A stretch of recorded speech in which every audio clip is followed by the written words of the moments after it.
Il aurait été le navire de guerre européen le plus lourd et le plus puissamment armé ayant jamais existé s'il avait été construit. Un mastodonte flirtant avec les 60 000 tonnes en combat. Un poids qui ne sera dépassé qu'en 2020, presque 80 ans après sa date de construction prévue. Hélas, il ne verra jamais le jour. La cuisante défaite de 1940 en décidera autrement, alors que des mesures avaient déjà été mises en place pour que la construction commence dès 1941, afin de contrer les futurs cuirassés allemands. Amis fans de grands navires ou simples curieux, je vous présente la classe Alsace.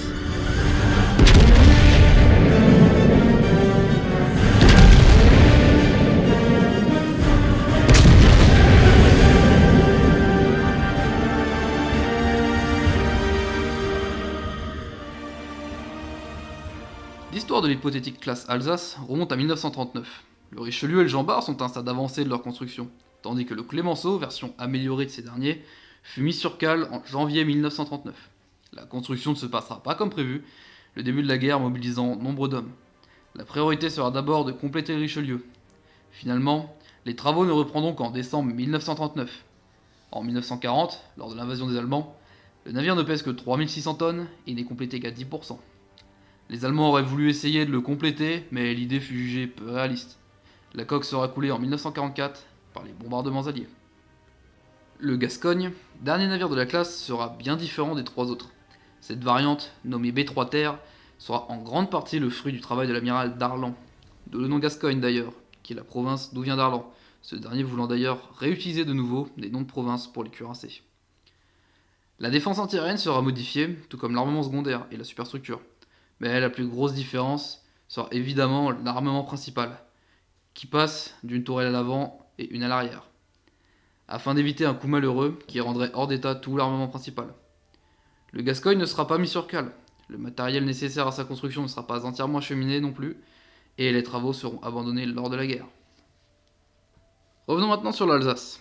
Après le refus des Japonais de rester dans le traité de Londres en 1936, la restriction sur l'armement fut levée, tandis qu'un autre traité, entre la France, les USA et l'Angleterre, signé en 1938, leur permettait de passer à la construction de navires de 45 000 tonnes.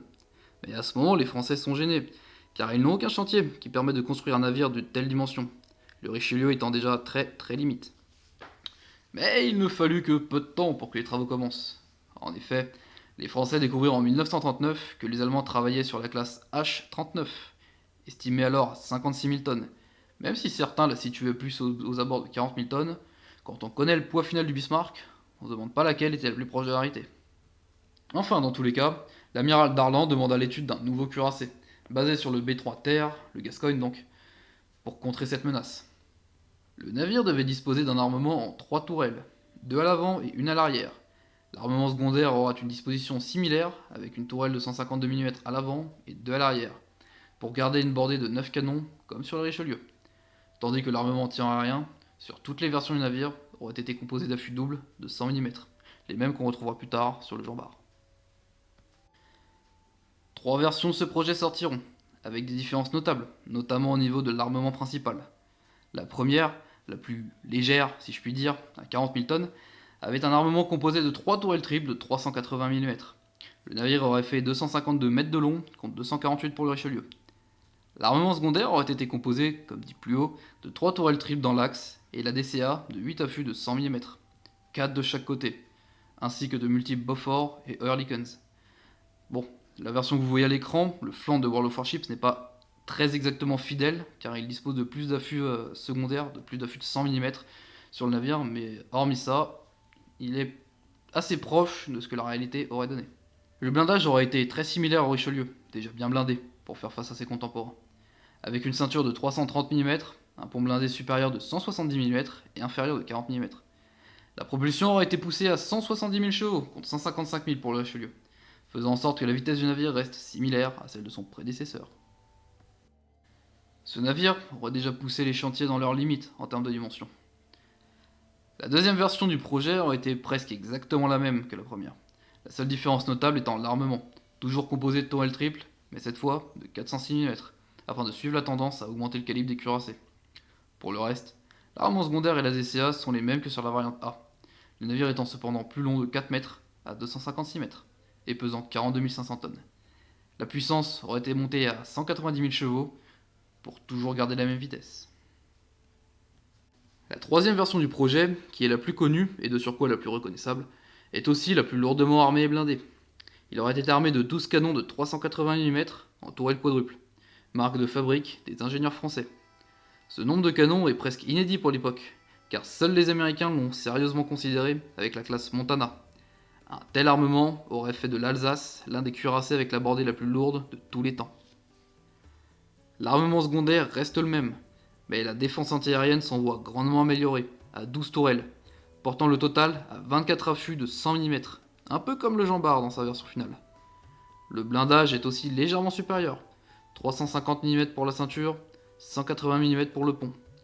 La puissance aurait été passée à 220 000 chevaux pour une vitesse théorique de 32 nœuds. Ici, seul l'Iowa s'en rapproche. Mais toutes ces améliorations ont un prix.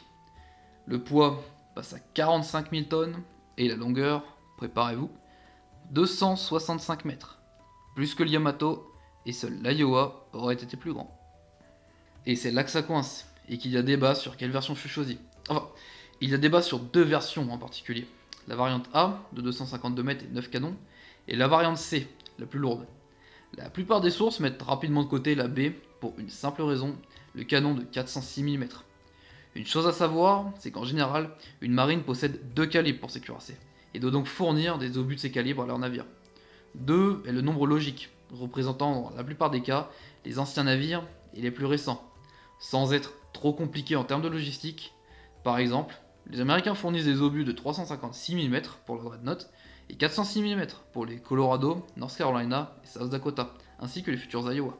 Les Italiens, eux, par exemple, fournissent les 320 mm de leur Dreadnought et les 380 mm de leur Littorio. Les seules exceptions à la règle sont la Royal Navy et la Marine nationale donc.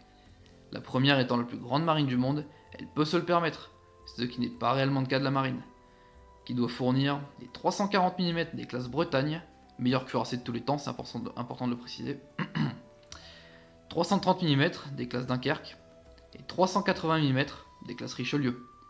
Ajouter un quatrième calibre aurait été un carnage logistique. Et pas seulement ça, mais en plus, devoir créer une nouvelle tourelle que les ingénieurs ne connaissent pas, la tourelle triple donc. Ils auraient dû lancer un programme sur la création d'un nouveau calibre. Ils auraient pris du temps, là où le besoin d'un nouveau cuirassé était immédiat.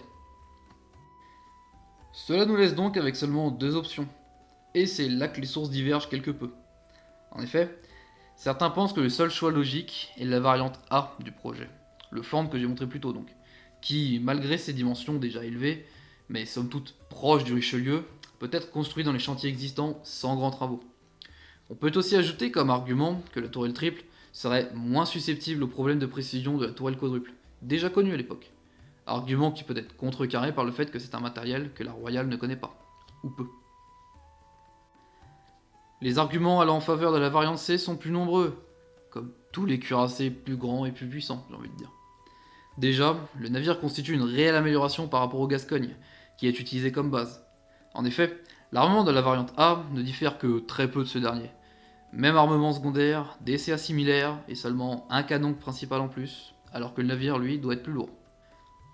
Autre argument pertinent, la tourelle triple de cette version n'existe pas et doit être fournie assez rapidement. Cela demande du travail en plus. Certes, pas autant qu'un nouveau calibre, mais toujours plus que des tourelles qui sont déjà disponibles ou en construction, et dont on connaît déjà les spécificités. D'autres arguments peuvent être avancés, tels que la DCA plus élevée ou la meilleure vitesse. Mais il s'avère que cette variante a aussi des défauts, deux en particulier. Le premier est la puissance moteur, qui doit atteindre les 220 000 chevaux. Mais cela doit être fait via le même moteur que le Richelieu, qui est déjà récent et ne peut, en théorie, pas être poussé beaucoup plus loin que ses 155 000 chevaux. Mais le principal défaut, et j'en ai déjà parlé, c'est les dimensions. C'est simple, aucun chantier en France ne peut construire un tel navire. Certes, un nouveau bassin est en construction au chantier naval de Brest, mais cela prend du temps. D'ailleurs, la deuxième unité, dont la construction est prévue pour 1941, à la place du porte-avions Painlevé, doit être construite dans ce bassin. Mais la première doit être construite dans le chantier de Pénoé, qui finalise la construction du porte-avions Joffre. Et ça, c'est un défaut que même le meilleur navire ne peut contrer. Au final, il semblerait que la variante ayant la préférence de l'amirauté soit la première, sa construction pouvant être lancée rapidement et le seul réel travail effectué étant sur la tourelle triple. Mais fait intéressant, la seconde unité, devant être construite dans le nouveau bassin à Brest, il est tout à fait possible que la variante C ait été construite à son tour, la Royale n'étant pas étrangère à changer ses navires en cours de construction. Hélas, aucun de ces navires ne verra le jour. La défaite de 1940 en décidera autrement. Le Richelieu et le Jean Bart sont et resteront nos derniers cuirassés.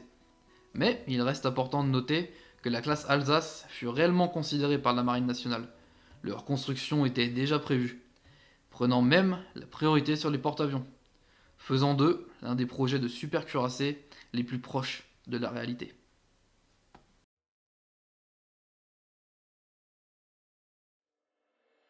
Et voilà, c'est ainsi que se termine la vidéo sur l'Alsace. J'espère qu'elle vous a plu, c'est un projet peu connu et assez sombre. Alors surtout, si j'ai oublié des choses, si vous pouvez apporter de plus amples précisions sur certains domaines, ou voir même si j'ai fait carrément des erreurs, n'hésitez pas à le dire en commentaire, je serai heureux de corriger des fautes. Et surtout, si la vidéo vous a plu, n'hésitez pas à la liker et à vous abonner. Les vidéos sortiront, comme vous avez pu le voir, un peu moins vite, et la priorité maintenant sera peut-être donnée à finir la vidéo sur le King George, dont la première partie est sortie il y a un petit moment maintenant.